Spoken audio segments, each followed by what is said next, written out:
So today I'm going to be continuing my journey on unboxing some of the cheapest smartphones on the market. And today I'm looking at the Ulefone Note 19, which is available on Amazon for just 80 quid. I've also unboxed the Ulefone Note 20 Pro, so check that video out if you're interested in that one. Let's get into it. Okay, so here is the Ulefone Note 19. Like I said, available on Amazon for just 80 quid, and there is currently a voucher where you can get an extra 10% off, so you can pick it up for just over 70. Now you get up to 6 gigs of RAM. There's just only 3 gigs of actual RAM on the phone and then an extra 3 gigs of virtual RAM, and I've got the model with just 32 gigs of storage. So it is a really entry-level phone, and I've got Nebula Green, and it's also available in Stellar Black. So the very basic of phones is this Ulefone Note 19. Lifting the first packet off, and in here you get a few extras: tempered glass screen protector, clear jelly case, paperwork, and then your SIM ejector tool as well. So a nice few extras given the price of the phone. Just move the phone out of the way for a second, and then you just get your charging brick and USB-C cable. And if we just take that out of there, it is just a very basic power adapter rated at just 10 watts. So unsurprisingly, not particularly exciting in terms of the charging speeds, but here is the Ulefone Note 19. Just slide out the bottom there, and we've got it in Nebula Green. Quite a nice design and an interesting sort of camera design there on the back. Now of course you do get a big LED flash there. It is just an 8 megapixel main camera, and then you get a 2 megapixel, it's either macro or depth camera, either way not particularly useful, and then you just get a 5 megapixel front camera as well. So a few specs on the front: 6.5 inch HD Plus display, Unisoc T603 processor, 32 gigs of RAM, those 2 camera specs, 5000 mAh battery, 3 card slot, and it is powered by Android. Now it is Android 14 Go edition, and Android 14 Go of course is just Android better optimized for less powerful hardware in the case of the 3 gigs of RAM and T603 processor. So I'm just going to quickly boot the phone up, put in all my information, and then we'll breeze through the OS. Okay, so here is the Ulefone Note 19 out of the box. And as you can see, it's a pretty standard sort of aesthetic look in terms of the display. Got a pretty thick bezel down the bottom and pretty chunky bezels around the edges, and then that dewdrop notch which houses the 5 megapixel selfie camera. But overall, in terms of how the software looks, it's very similar to the Note 20 Pro that I recently unboxed as well. It's a pretty stock looking Android experience.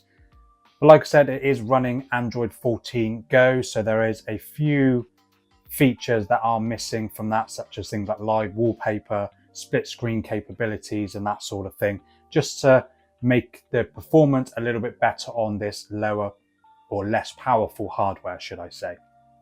But in terms of the rest of the settings menu, a lot of it is going to be very similar as to what you'd find on other Android devices. You've got your usual your network and internet settings. For your Wi-Fi, you've got Bluetooth settings. If we just jump into that, and then jumping into your network and internet, you've just got the usual hotspot, data saver, VPN, all that sort of stuff. If you jump into the apps section, you've got your screen time for various apps, and then you can jump into the individual settings for certain apps as well if you really want to tweak with the settings to better optimize to your particular use case. And then you've got notifications, which you can do the same thing essentially, but just for notifications on various apps. Battery information, you've got your battery percentage there, you can switch that off if you want to. And then there's a few optimizing settings as well. And then you've got battery saver options there, and then ultra battery saving mode, which I don't personally think that's going to be an issue on a phone like this.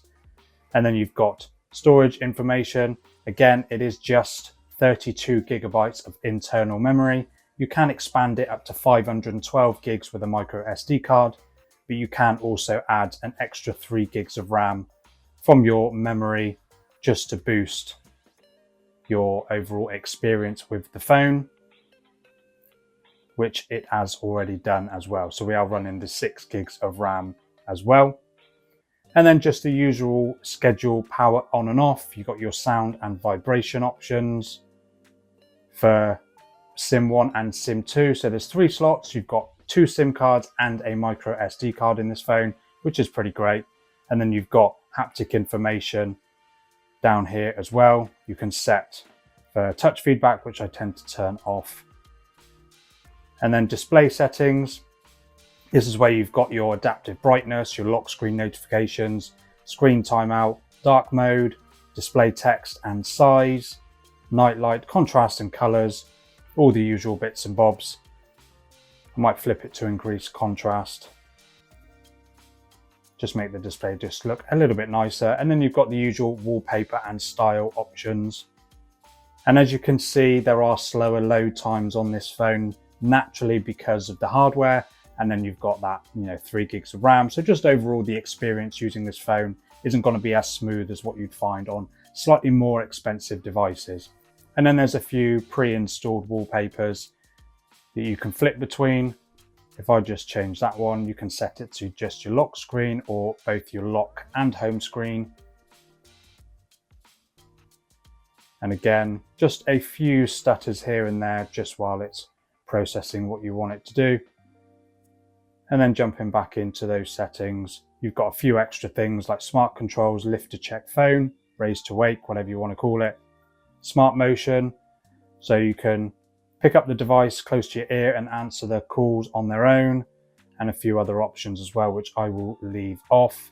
Location settings, password and accounts. And system, let's go into system and then we can just double check.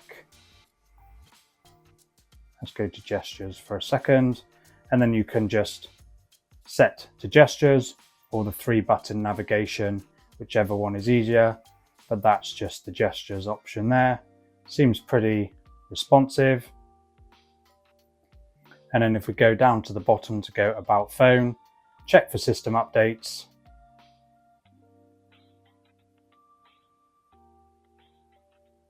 And we are up to date. And we are up to date on Android 14. I'll just go back into gestures and just pop the buttons back on, just for the sake of this video. It is a little bit easier just to demonstrate various bits and bobs.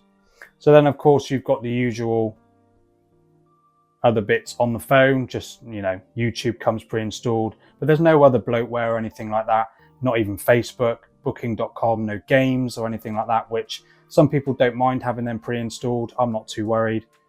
But yeah, it's a very clean version of Android. And then we'll quickly just jump into the camera, which I'm not going to expect a huge amount. And then if I just grab Motorola G35, check out my unboxing on that one if you haven't already.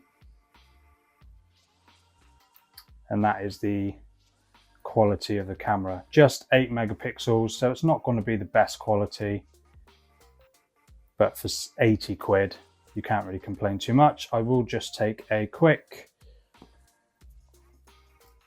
selfie using that 5 megapixel selfie camera. Again, not the best. 5 megapixels is often found on the cheaper Honor phones, so quality is going to be pretty comparable to that. And then you've got a few extras like a portrait mode, pro mode, video mode, time lapse, and then more just gives you slow motion, audio notes, QR, and a night mode. But if we just jump into video, jump into the settings, and you can max out at 1080p at 30 FPS, and there's a few extra bits on there as well if you want to tweak with your settings for the camera. Now overall, the Unisoc T603 processor isn't going to be anything particularly special, and when it comes to gaming, it's not going to handle the highest graphic intent games. Of course, you won't expect it to at this price, but a little bit of light gaming, you might be all right. But I will drop, if you want to see a full review on this phone, and I will be testing all of the gaming on it as well. If I just chuck the clear case on as well, which fits nicely, unsurprisingly, gives it a little bit of protection. And just while I'm here, I will load up the fingerprint scanner. Interesting, there isn't a fingerprint scanner. So that is literally just a power button. You've only got a face unlock, which is less secure than a fingerprint scanner. So I don't know why they didn't put one on. And then you've got a pattern as well. So no side fingerprint scanner, which is definitely a shame. I would certainly want to have that at least on a phone like this. But overall, that's my quick, just unboxing first impressions of this Ulefone Note 19. Be sure to check out my unboxing of the Note 20 Pro, which is a little bit more at just over 100 quid. And that gets you just ever so slightly better performance, better camera, and a much bigger battery. But let me know down in the comments what you think of this Note 19. For around 70, 80 quid, it'll do the job, but only the very basics. But again, let me know, and I'll see you in the next one.